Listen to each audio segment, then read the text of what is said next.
People used to think that when I decorate my walls that it was purely just because I wanted to make it pretty. They didn't know that it was actually for my mental health. Absolutely. Hello guys, and welcome back to another Shiro where Shiro plus video equates to Shiro, and I'm glad that you're back to see what I have next to offer. I'd like to share with you how I create my inspirational wall, and if you'd like to create your own, which I'm guessing you do since you're watching this video, then I hope this helps you with yours. I currently have a vision board sitting at the far corner of this wall, and I've just decided, because I don't look at it anymore, that it's time to spruce things up. So here's what I used. I used items and papers that I collected over the years, and stuff I went to have personally printed, and even papers I printed from home, which is most of them. Lastly, I used press stick, which I love. It's a rubber adhesive and it easily hides behind stuff once you press it to the wall. Additionally, this is in my house, so I can easily take it down when it's time to leave. This is how I begin. To start, I separate them. You'll see that I used posters, quotes, pictures, cards, memorabilia such as tickets or letters. This helps me to know what I'm working with because they'll all be mixed once they're up on the wall. I've actually seen people on YouTube use a spirit level to make sure that everything is straight on the wall, but this is not that kind of video. I start from the center of the wall with a somewhat big piece, so my advice to you is that you take your time with this piece. Step back and see whether it's where you want it to be, and also making sure that it's as straight as possible, because once that piece is straight, when you start adding additional items to the wall, you'll be referencing from that piece and everything else should follow. When positioning these items on the wall, I would recommend that you put it at eye level, because the point is for you to be able to see them easily and not have to twist your neck around to search for that inspiration. I actually started making inspirational walls when I went to university in South Africa. I ended up having a room that had this specific tweed-like material that allowed me to use a pen and just press anything I wanted on it.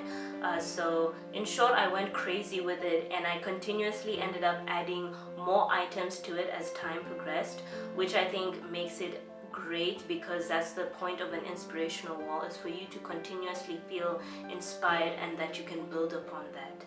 I actually prefer creating inspirational walls compared to the traditional vision board. Reason being is that this acts as an anchor for me. It usually reminds me of why I'm here and what's important to me. It's not about goals at all. It really is a personal thing, and rightly so, because your room is a very personal space. It's actually where you start and end your day, so I think it's important for you to create a positive and inspirational atmosphere in it.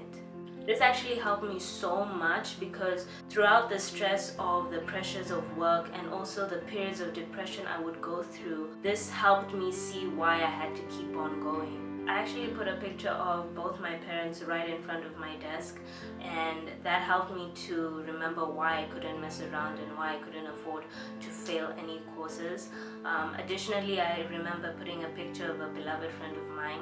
Her name was Soleil, and unfortunately she passed away due to cancer, but I put her picture up because I remember that she believed in me and what I could do, and for that reason I placed her on the wall as a motivation as to why I could keep on going. So I think what makes my inspirational wall different is that I'll check out on YouTube and I was seeing a lot of the inspirational walls that have a lot of wall writings and a few silhouettes of like birds and butterflies and what have you. But for me, my inspirational wall is a mixture of a lot of things. It's not just stuck to words, pictures, letters that I've received from other people. So it's not purely about getting stuff directly from yourself. It's also about the things that you received from others. Plus, sometimes I'm not gonna have the time to read a famous quote, if we're being honest. In times of emotional turmoil, you're not necessarily always gonna take the time subconsciously to go to the wall and read something. Sometimes you just wanna see a glance of why you're doing what you're doing, and so a picture of a loved one can do that for me. Or even seeing a certificate or something that reminds me of what I've achieved. Additionally, I also have Bible verses that I put up there and that I refer to in times of situations that apply to it. and in that wall I will be able to find a partial reflection of me. You can do whatever you want with your wall. You can use whatever style you want. It can be dark, it can be bright, you can put jewelry on it for all I know. But at the end of the day, my advice is that make sure what's on that wall is gonna feed your soul. So if you enjoyed this video, please give it a thumbs up, as well as commenting down below if you felt like you related to the topic of mental health. Last but not least, I create content that is meant to enlighten you, to bring a smile to your face, to show you the importance of progression, as well as to give you hope. And if you feel as though you need that type of content, please do consider subscribing. But until then, I will see you in the next video. This is a good life, a good life, a good life. This is a good life.